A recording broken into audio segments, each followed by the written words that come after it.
Shalom Chavrim, I'm Stephen Ben-Nun. You're watching Israeli News Live, and we have with us once again Dr. Chuck Baldwin in the studio. And this is, of course, Saturday evening. Chuck doesn't normally go anywhere on Saturday evening because he is getting ready for the service that he has with his own brothers up there and sisters, the congregations there. So, Chuck, thank you for joining us tonight at this late hour, and we really appreciate it because very serious things are happening after the executive order that President Trump has signed. So we want to thank you for coming on. You're more than welcome, Steve and Yana. It's great to be with you again. Yes, well, thank you, Brother Chuck, again for coming. And the reason we brought you on, we want to ask you what happened a few days ago. President Trump signed executive order declaring Judaism, religion of Judaism, a nationality. This defies logic and constitution. What do you think, Brother Chuck? I think this is one of the greatest assaults against the Constitution of the United States, specifically against the First Amendment, from any source at any time. And the fact that it's coming from a so-called Christian president, a so-called Republican president, a so-called conservative president, a president who has the support of over 80% of the evangelical Christians of America, makes this assault all the more egregious. And even more problematic than that is the fact that once again, the evangelical Christian community will and are ignoring this assault. Not only are they ignoring it, they are defending it. If anything of this nature were done by any other president or any other political body, the Christian right, the conservative right, call them whatever you will, would be literally up in arms over this. But because it's Donald Trump and the Christian right, as I've said many times, is Trump drunk. And as you have said, and I have both said in our writings and our programs, that the American Christian population on the whole is bewitched by Trump. And that's a biblical word used by the Apostle Paul to the Christians at Galatia. But I think that's exactly applicable to the Christians of America today. So as a result, there is no resistance to this. And for the listeners who wonder what this is actually doing, what Trump has stated through this executive order is that in order for colleges across the country to continue to receive federal funding from the Department of Education, they must squash any anti-Israel rhetoric. So what Trump is doing is completely expunging free speech on college campuses. Now, whenever he signed this EO, he bragged that he was protecting free speech. That's typical Trump doublespeak, because just the opposite is what actually occurred. He is squashing free speech.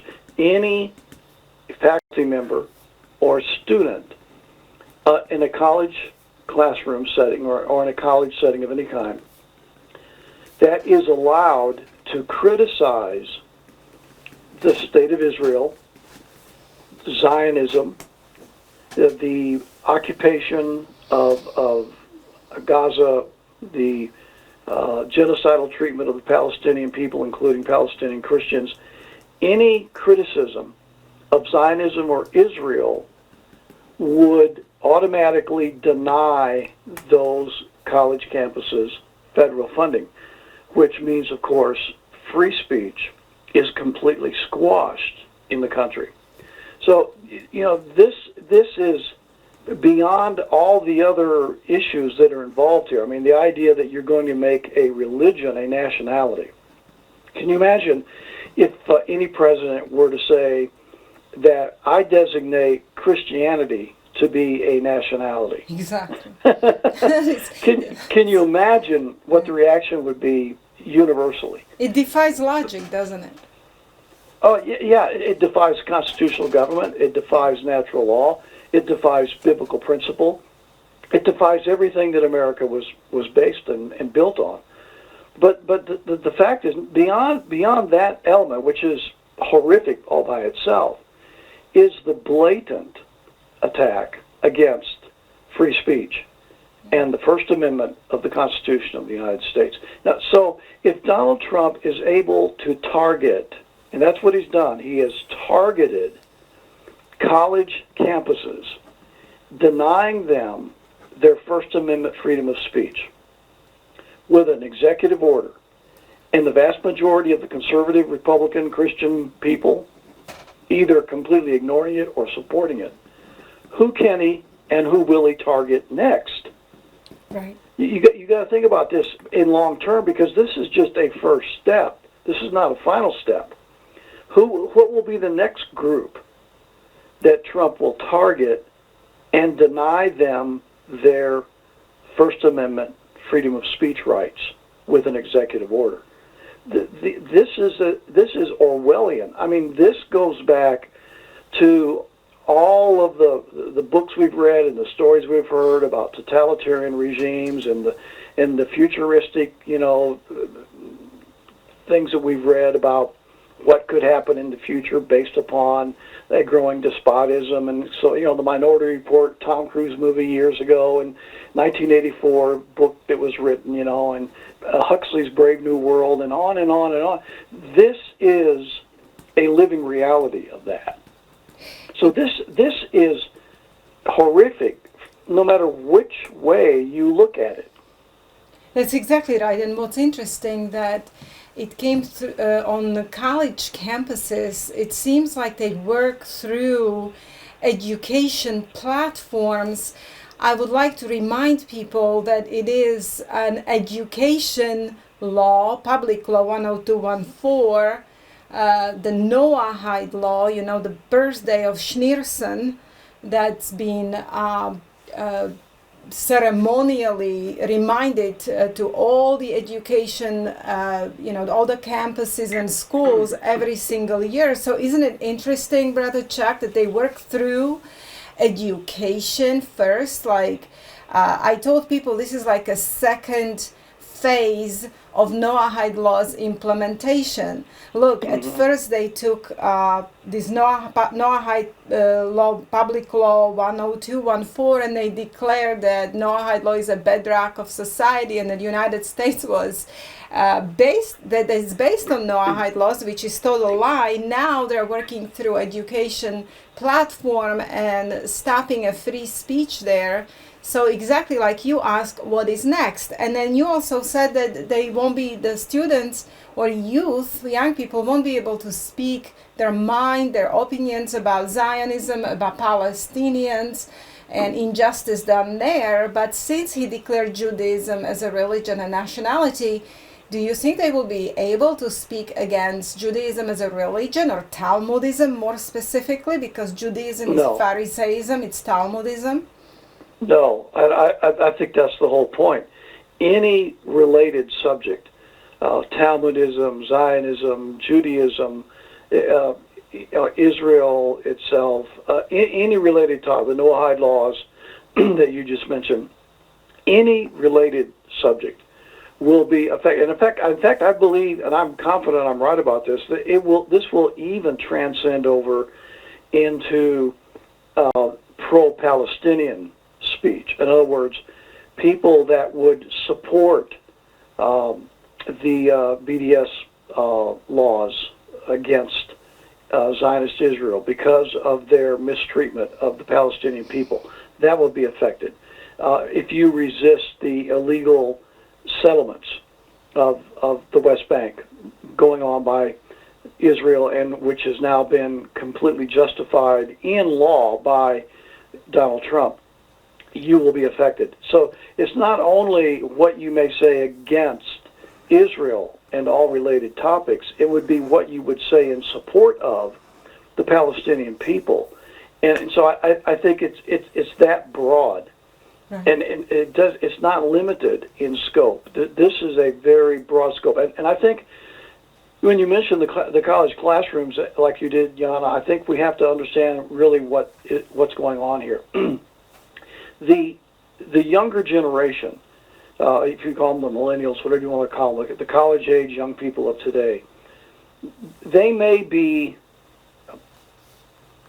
wrong on some of their philosophical approaches to traditional values that all of us would embrace, and we could find reason for finding fault with some of their philosophies in some of these areas.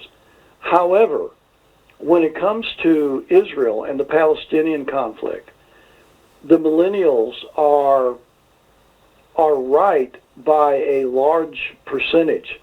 Most millennials are fed up with the totalitarianism of the Zionist state of Israel. They're fed up with the way that the federal government has, not just under Trump, but under every presidential administration and every Congress, regardless of party, placated and groveled before the Zionist state of Israel. The multiplied trillions of dollars that we send to Israel, the way that we fight wars on behalf of Israel. Most of the wars that we fought since World War II have been specifically for the Zionist state of Israel. These young people see this, and they've rejected this Zionistic approach to politics by their parents, and they are much more open-minded to the horrific plight of the Palestinian people.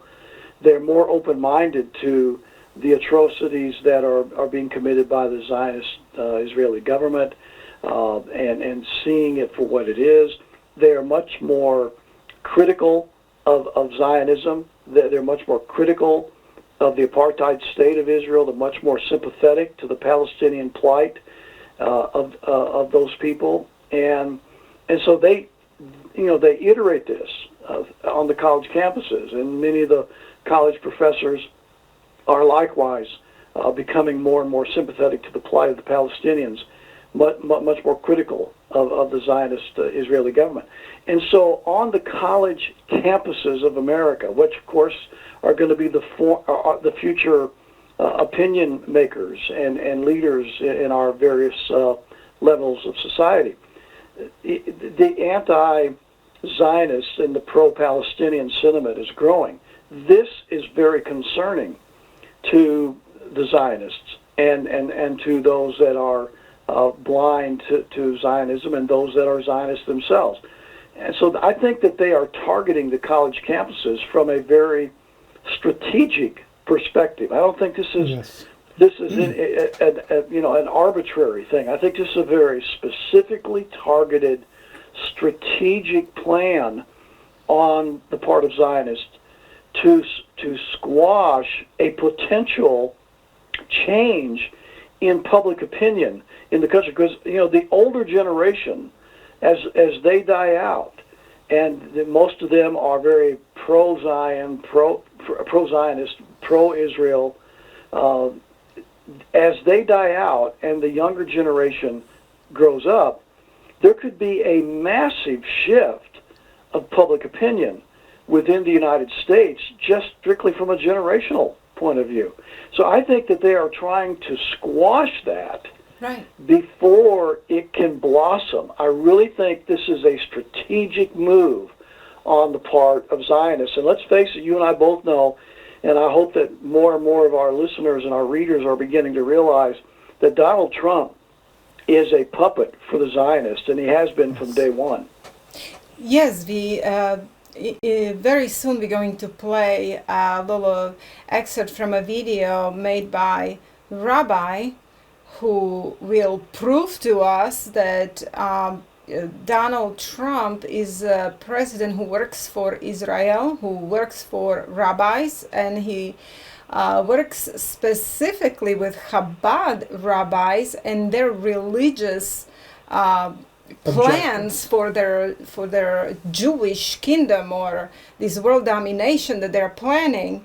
But now, to everything you have been saying here, Brother Chuck, it's not it's not only attack on American youth, but there were some Jewish people, specifically ex-IDF soldiers, who came out and they disagree with what Israel is doing with Palestinians. One of these soldiers is Eran Efrati, and he found platform in colleges. He was traveling from college to college and making speeches from his own experience, where he was proving to people what IDF is doing to Palestinians, how they're torturing them and how they're treating them.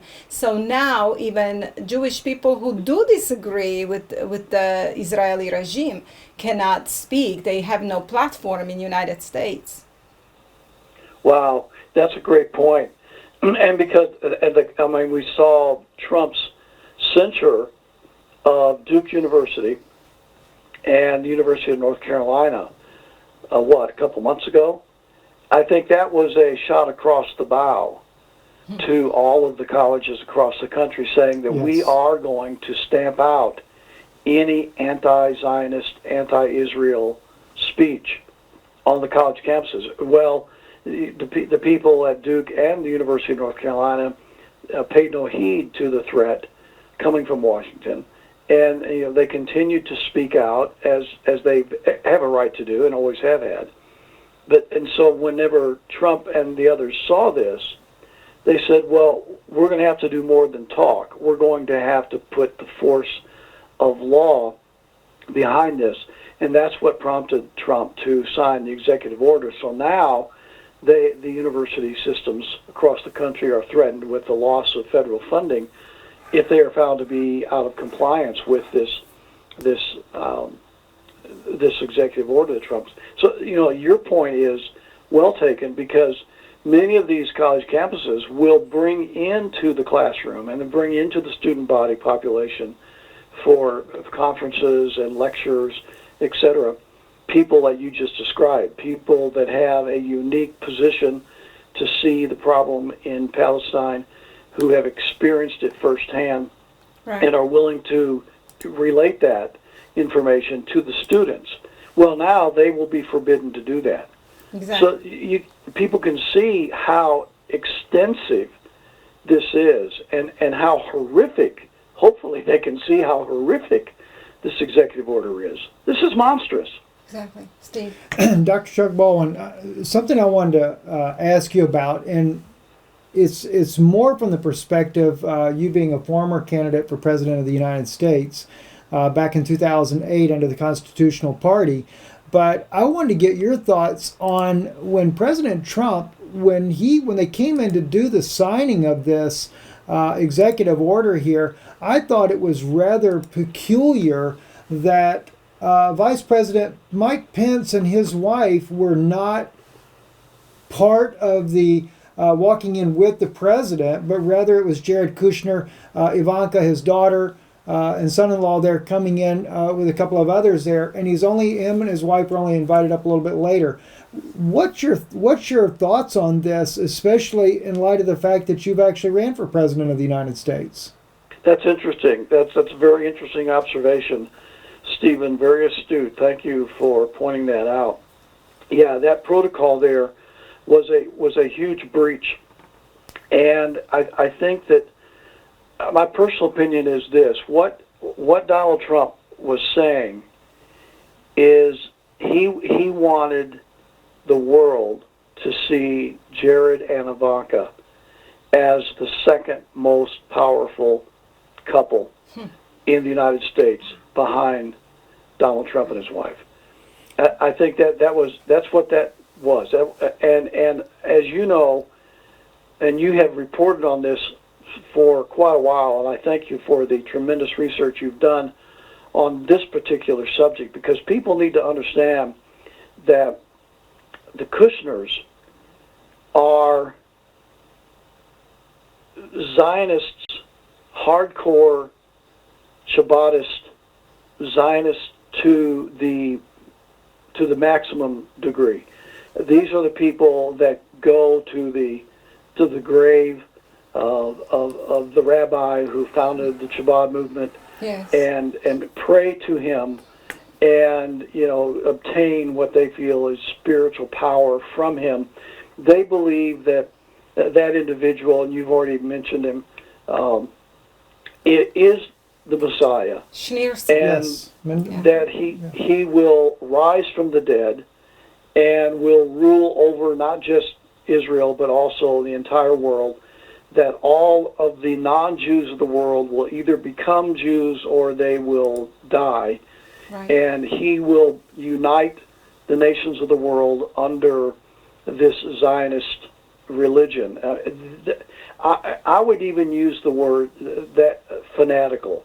I think Jared Kushner and his wife Ivanka, Donald Trump's daughter, I think they are fanatical Chabadist Zionists, and Yes.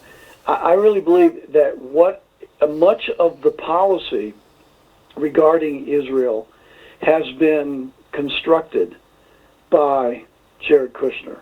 And I think Trump brought him into the administration from the very first day. Obviously, he was a part of his election campaign.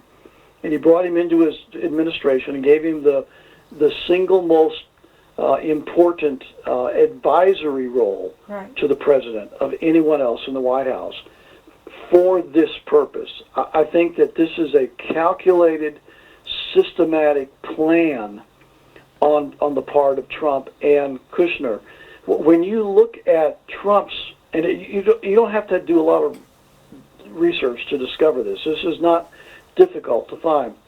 You do a little bit of research, and you will find that the Zionist Jews permeate. They are throughout. Even I could even use the word, they dominate his entire family. They dominate his circle of friends, and they dominate his business associates. And now that he's in the White House, they dominate his presidency. Donald Trump is, and I've said this ever since day one almost, he's America's first Zionist president. I found it interesting in that same meeting that you just asked me about, Steve, the ceremony of the executive order, that among the people who spoke was Mark Levin. He himself is a rabid Zionist Israeli, or Jewish Zionist, however you want to say it. And during his speech, this is the first time I've heard somebody in that national forum say what he said, and I was so glad to hear him say it. He actually said Donald Trump is America's first Jewish president. Wow. He said that at the ceremony. That said it all. Well, in his own book, Chuck, he actually said that he had a Kabbalist rabbi teacher that taught him Kabbalah. And one other point I'll point out before, I know because we got to get moving with Yana to these other points here, but Ivanka and Jared are at his right hand. Right, exactly right. That's showing that is his hand of power. And so not only was it a slap in the face for the vice president, which I've heard Fox News bring out before, that the vice president has kind of regretted taking the position as vice president. I don't know if that's true or not, but they have reported that he's trying to lay more low now because he didn't want to get involved in, the corruption. Well, that was. Yeah, I've read those reports too. That's interesting. I don't know whether those are true or not. There's a lot of speculation that Trump may select someone else to be his vice president in 2020 election. I kind of doubt that, and I don't trust Mike Pence either. I think he is pretty much a globalist. I think that he's a Zionist. There's no doubt. Yeah, I don't trust him at all. But your point is well taken in the breach of protocol. To actually put an individual whose only title is, if you want to say, an honorary title. It's not an actual. He's not an actual cabinet member. He doesn't hold an official capacity under the laws of our country. His is a personal advisory capacity to the president. and that he would receive that honor of really what he did is he circumvented the position of the vice president in that image, and that is extraordinary. And you are very astute and very accurate in noticing that. And I'm glad you brought that up for this discussion, because people need to understand that Donald Trump has placed and is placing Jared Kushner in a position of second in power, literally second in power to the President of the United States, a man who does not even have an official position within the U.S. government. But because Trump is his father-in-law, and because Trump is the president, and because they are both deeply committed Zionists, they are putting the staunch Zionists in that position of power under the President of the United States. Very interesting observation. Yes, I think it was the sign to American people who runs this country, whose policies run this country, and also that Donald Trump is not for America first, it's really for Israel first. But I want to play, Brother Chuck, an excerpt here from a video made by a very influential rabbi. His name is Rabbi Mendel Kessin, and he just recently gave this speech. It is from the video titled "The Deeper Meaning of the Trump Impeachment Hearings." I hope I have the correct video on, Steve. I don't know if I do. I think you do. Okay. Chuck, let us know if for some reason, stop us if you do not hear the audio yourself, and I'll make an adjustment so we make sure that you're able to hear and this before as well. I played, and I don't know if this is the correct video, Steve. Okay. I hope it is. If not, I have prepared. We have Okay. more. All right, but fine. anyway, you mentioned that older Jew that was speaking there. Can you tell us the name? Kind of my mind slipped on the name. Schneer, you're talking about at the actual signing. signing ceremony. Who was speaking there? Who said that he's the first? Oh, Mark Levin. Mark Okay, Levin. is that this older gentleman whose wife passed away, and they were talking about his wife passing away? No, I don't believe so. Mark Levin is a nationally syndicated Fox contributor. He's written several high-profile books. He's one of the leading so-called conservative television talk show personalities in the country today. Okay. Well, earlier in the ceremony, he called on this older Jewish man who came to speak, and he mentioned, it's the gentleman whose wife passed away, and he was mentioning how happy she would be right now to see what has happened and what kind of executive order has been signed. And he mentioned a very Talmudic term called tikkun olam. He mentioned how his wife would be happy because she wanted this tikkun olam. That was very surprising to hear that term in a White House. And what that term means is tikkun olam means restoration. Okay, and in terms of restoration for the Jews, meaning that World domination. They believe that God or Messiah that is coming will give Jewish people not only all the land, but he will give Jewish people domination over entire nations, all the Gentiles, goyim as they call them, and then Gentiles will serve them. So that was a very interesting term to hear this in a White House in the United States of America. But I would like to play, I hope you can hear this particular Rabbi Kessin. That will be kind of a proof that these Jews, religious Jews, especially Chabad Jews, knew that Trump would be elected, and he would work for them and their interests. And he's talking about 4 points, specifically 4 roles that President Trump has, and he will speak how he has fulfilled them. So let's listen. So what God... Are you able to hear that?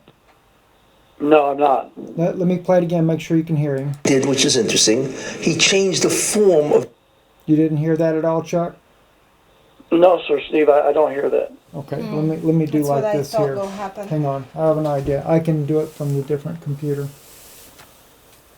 I think what it does is when the audio goes on the computer, it cancels out for Chuck to be able to hear that. Okay. You go ahead and continue to y'all can talk for a second. I'll pull these up real fast. Okay, so all right, while Steve is pulling this up, Brother Chuck, so if this has happened on the college campuses, and right now the punishment will be you won't get funding if you talk any negative things about Judaism, Zionism, Jews in general, or State of Israel. Do you see it as like when Bible says that that Antichrist will force everyone to take the mark, and you cannot buy or sell unless you take that mark, you see? So do you think it's going to go beyond college campuses in the United States, and they're going to make it a law for citizens not to be able to speak against Israel? Oh, I don't think there's any question that that's coming. In fact, they're already implementing that in various states. The state of Florida, where you live, I'm surprised you have not had repercussion from the state of Florida, because not too long ago, the state of Florida passed a law, and the governor signed it, making it a crime to besmirch Zionism or Israel. It's really a very strongly worded indictment against free speech in the state of Florida. If they haven't started implementing it yet, it's only because they have chosen not to do it yet. But the law is already on the books in Florida. I know that in Texas, remember back whenever the hurricane came into the Houston area, I think it was more Galveston, and there was widespread destruction in that area. And of course, every time that happens, FEMA comes in and the federal government declares a state of emergency for that area, which frees up federal monies to come and help the people that have been devastated by the storm. Well, whenever they made those funds available to the people there in coastal Texas, as people, and I've had people, several people that follow my work, who have given testimony personally to this. What I'm telling you, that it's absolutely true. It's not just a news report, but people have actually told me that experienced it, that whenever they would go down to the whatever place it was to sign up for emergency funding that had been made available by the federal government, they actually had to sign an oath. This is hard to believe, but it's absolutely true. They had to sign an oath that they would not participate in anti-Israel activity.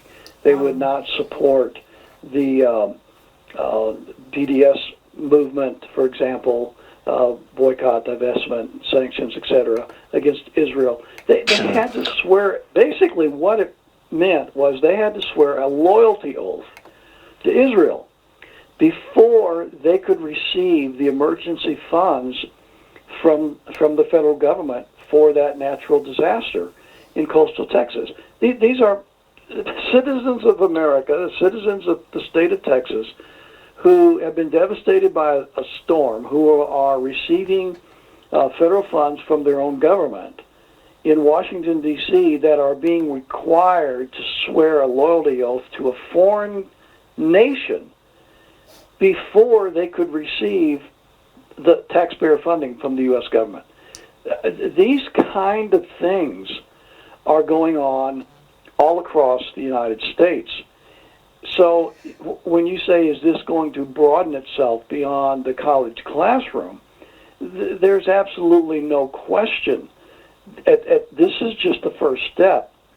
At some point, this is going to affect every American citizen across these United States. And at some point, the freedom of speech relative to the subject of Israel and related subjects is going to be squashed. Well, that's going to be the goal. I actually squash. worry, Brother Chuck, it's going to go beyond just financial repercussions.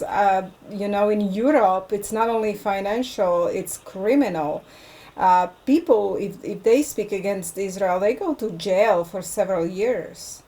Right. So, And I can foresee that coming to the United States. I can foresee that for what we're doing right here on this program could be deemed to be criminal in nature by a government, a repressive, oppressive, tyrannical, despotic government that is bound and determined to cold-bloodedly, calculatedly, systematically destroy the freedom of speech in this country in support of the Zionist state of it. I mean, stop and think about it. That's the only thing they can do.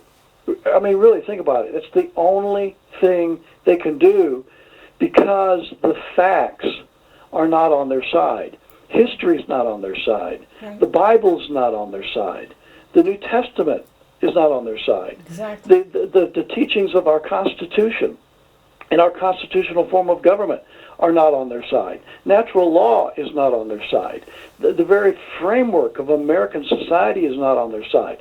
Everything that we deemed historically to be good and decent and holy and righteous, etc., is not on their side. And so the only thing they can do is to, by brute force, squelch and squash that speech will put the light of day, will shine the light of truth on Zionist Israel, on what they are doing to the Palestinian people, on what's going on in the West Bank, what's going on in Palestine, what's going on in Bethlehem, what they are doing in the surrounding areas of Israel, and the warmongering, and how they created ISIS and al-Nusra and the other militant Muslim groups, along with America's CIA and supported by Saudi Arabia, etc. Very true. Shine the light of truth on that, and just like what's happening on the college campuses, people are going to awaken to truth, and they're going to reject and resist this system of tyranny. And so, what else can tyrants do? They cannot stand the light of truth. They cannot stand the free speech. They cannot stand open debate. They cannot stand the evaluation of facts and historical data, etc. The only thing they can do is to procure power in government and then use the force and power of government to squelch and squash that speech which would shine the light of truth on the evil that they represent. When you stop and think about it, what else can they do? Stephen, when he mentions the word tshuva, okay, tshuva, that's repentance. He basically is explaining Edom is Christianity, Western Christianity is Edom. Within his 2 videos that I will send you, Brother Chuck, he's going to say and speak about the prophecy of Rebecca, that Rebecca had these 2 nations, Esau and Jacob in her womb, and that the Esau became Edom, and Edom is basically Western Christianity, right. And he's going to explain that the whole outcome of this whole prophecy will be that Christians will be serving and will be subservient to the Jews. to the Jews. And Gotcha. then he's, of course, speaking about Trump being the chosen king who does their bidding, basically, and he has done everything for Israel, and he had 4 specific roles to play, and I think he'll describe them. I hope you can hear this. 7. I have said many, many times that Donald You able to hear that, Chuck? Yes, I'm hearing Trump that. is a reincarnation of Marcus Aurelius Antoninus, who, together with Rabbeinu HaKodesh, was the perfect relationship of Rav Yaavoi Tzoyer, as Rashi brings down and so on. In any case, now I have also said something very important. Now, what is the job then of Tov Shebei Esav? What is his job? And I mentioned that there are basically 4 jobs that Esav has. Now, we know Esav, of course, became Edom. The Edom, I mentioned a couple of weeks ago, and many times, that Edom is Christianity, and Christianity is, of course, Western civilization, Rome, Western civilization, and therefore, Trump, who's the head, really, of Western civilization, is Esav. But it's Esav that's doing tshuva. That's a very important concept, and he has 4 jobs. First job is to do what? Is to assist the Jews, because that's what repentance means, in doing what? To assist them in them doing the tikkun, especially to assist them that they have to get back the land of Israel. All of it. And that's his first job. The second job I had mentioned, right, is to protect Israel from its enemies. Third job is to make America great. Why? Because the key idea is that America, when it becomes great, now has unbelievable status and credibility to the world.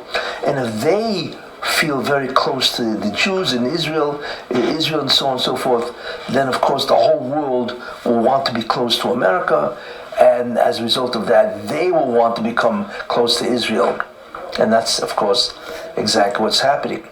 And the fourth idea I mentioned is that his job also is to take America and change it into a much greater moral society, which he's doing by the Supreme Court, because it is the judges that really determine the morality of the country, and also all the 140 judges, federal judges, that he's appointed. In any case, that's his job. So now, you can stop. has he done the Okay. Oh, okay. Has he done these things? jobs? Well, let's take a look. We know. One, the first thing he did, which is unheard of, is he declared Jerusalem as the capital of Israel for the first time. This is the official policy of the United States. Okay, you can stop it still. All right, Brother Chuck, did you hear this? Yes, I did, Yana. Okay.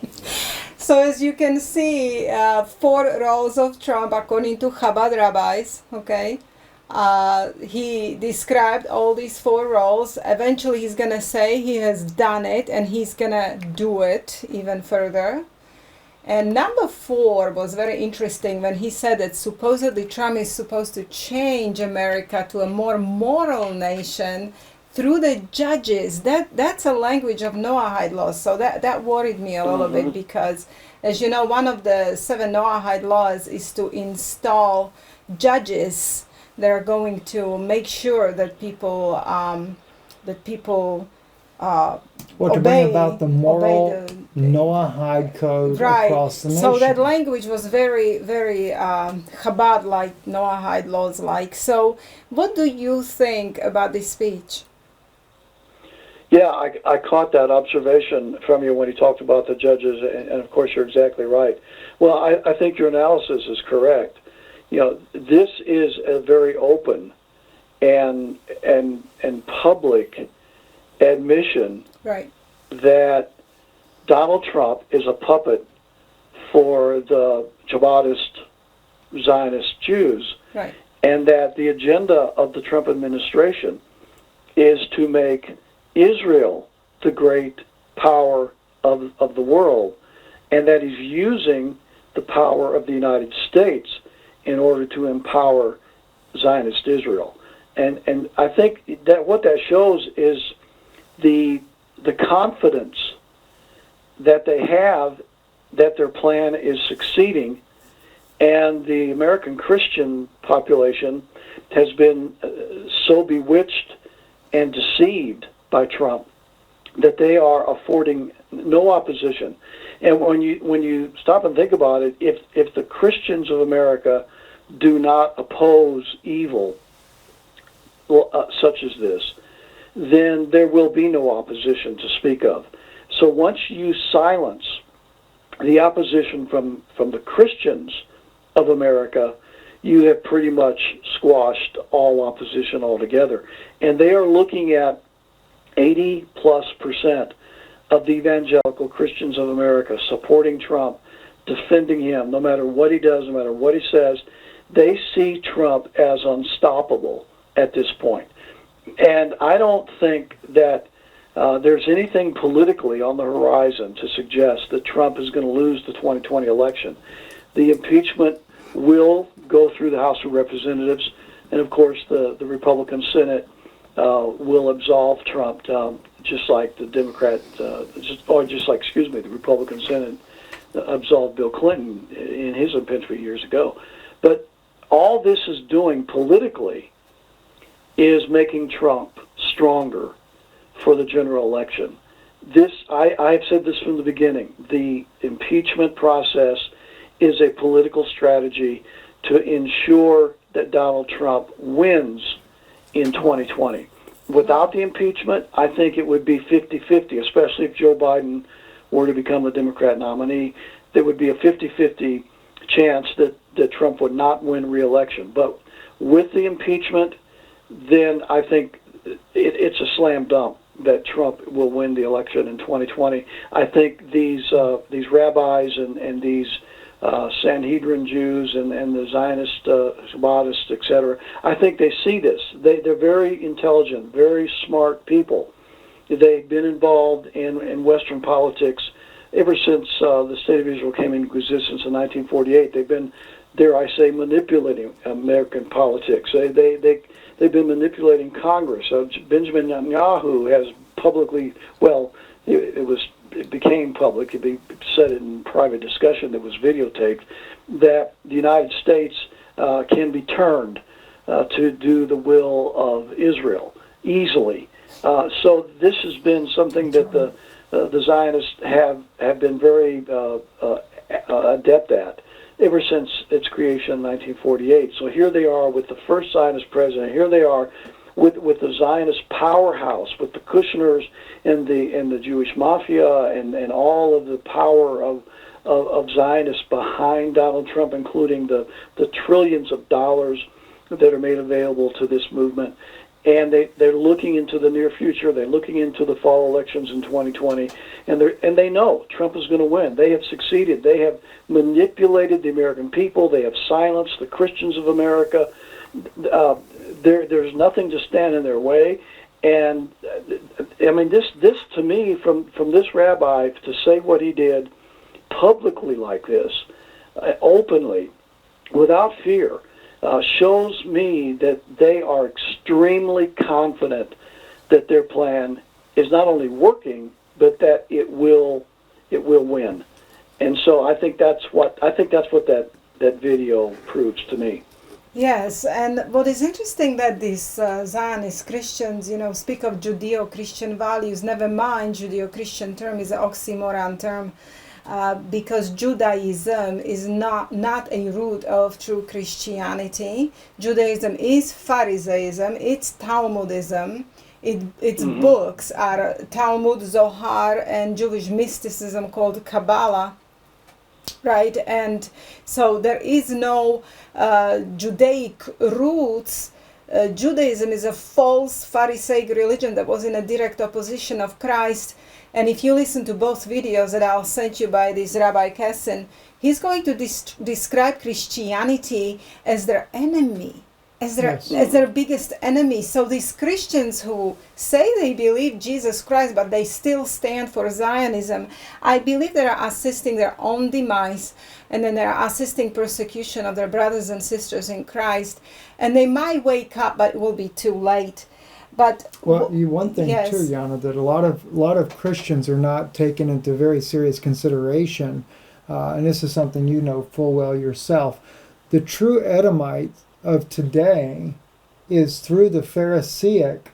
Right. We call it Pharisaic Judaism, but in reality, the Edomites that historically assimilated into Israel back during the times before the Mecca, under Hyrcanus. Right. they're not actually Jews. They're Edom's children. Right. They agreed to circumcise. This is where the Hasmonean dynasty through the Maccabees overthrew the true Zadokite priesthood. Yeah. And so this is what we're dealing with today. And this is why we see when Jesus was here, he called them serpents, vipers, and John called them this and there are everything else. Herodians. They have a spirit of Herod, which they really murdering spirit. They hate Christians. They hate Christianity. They hate Jesus Christ. But anyway, Brother Chuck, I want to ask you: do you think that in that sense, as we talked tonight about everything, that Donald Trump has committed a treason? Against the United States, you mean? Against the United States and American people. Yes, absolutely, and I think he's done it more than once. Right, red flag laws, right? We already spoke on that. This is a treasonous act. They keep debating the two impeachment articles that the House Judiciary Committee has brought, but they don't talk about so many of the things that Trump has done that are blatantly treasonous. Anti-Constitution, anti-America, and yet, they don't even discuss it. This would be an example of that. Right. You cannot get more treasonous against the First Amendment to the Constitution of the United States than to order through a presidential EO backed by the Justice Department of the United States of America demanding that certain speech be considered unlawful, and yes. as you said later, no doubt, criminal. Yes, there can be nothing more treasonous against the Constitution than that. Just briefly, Brother Chuck, can you just tell us about some other things that Donald Trump has done that could be considered treason? Well, I think he started his administration with an act of treason. I think whenever he bribed those two prostitutes, and it could have been many more than that, but we know of two, that he bribed in order to purchase their silence during his election campaign in 2016, that was, in my view, a clear violation of the Constitution and the laws of our country. And that would be an example of charges that could be brought against him that would be considered impeachable. I think the emoluments clause of the Constitution that forbids a sitting president or any member of government to personally profit from their time in office and from their position in office. And Donald Trump has procured for his businesses, which he's never relinquished control of, which that by itself is a conflict of interest. But not only that, has taken taxpayer dollars by the billions and put it into his personal enterprises, his corporations, etc. And he's doing it to this very day, and he's never been held to account. But the Democrats have never even challenged this. They didn't challenge because they're the same. bribes. Where they think, the Democrats hate, the Democrats are trying to destroy Trump, blah blah blah. Well, if they really were, then why don't they go after some of these really meaty issues that Trump has violated as president? But they don't. And again, because this is a smokescreen, it's a political show. The powers that be that control both parties at the national level are manipulating both parties in order to manipulate the American people and public opinion to shift it toward whatever outcome they want to achieve. And in this particular case, I believe that outcome is the re-election of Donald Trump and the implementation of the things that you've been talking about today on the program. And so this, I think, is the ultimate objective, and I think this is what is being accomplished. Yes. Well, Dr. Baldwin, we really appreciate you being on with us tonight. And one statement I'll make in what you're speaking about here, why the Democrats have not done anything about it. And I haven't asked permission to use the former Congresswoman's name, so I won't speak her name, but I actually approached a former Congresswoman who was 12 years veteran in Congress, very, very high-ranking member as far as how far she went up, but about the very issue of the evidence that we had found on President Trump and the involvement that he has, even with alleged ties to organized crime, and much of what you're speaking about as well that is obvious to everyone. And she told me that Democrats will not touch it. She said, I hate to tell you this, Steve, but she said, Democrats, no one is going to touch this. She said, because they're all guilty. She said, Israel has their pocket. They have no way out. And they know if they say a word against Trump in those areas there, they would be brought down as well. So Yep. I guess that kind of sums it up. I totally agree with that. And I think I know the Congresswoman you're speaking of. She and I have talked many times on this issue.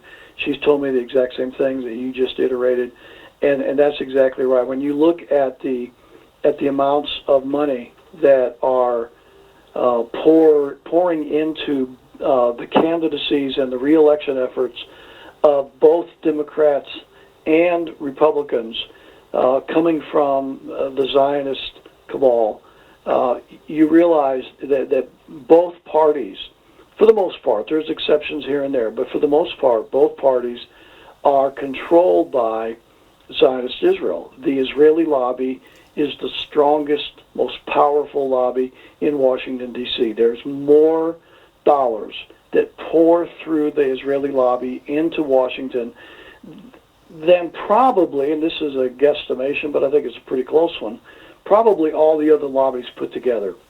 There is just no competition when it comes to the Israeli lobby and their influence on the Congress of the United States in both parties. I mean, look how quickly the Democrats were to pass resolutions sympathetic to Israel and against the BDS movement and things of that nature, blatantly carrying the water for Zionist Israel. So you're exactly right. The reason they don't go after this is because they are bought off by the same cabal of Zionists as are the Republicans. The Republicans are more vocal about it because their constituency is the evangelical Christian community.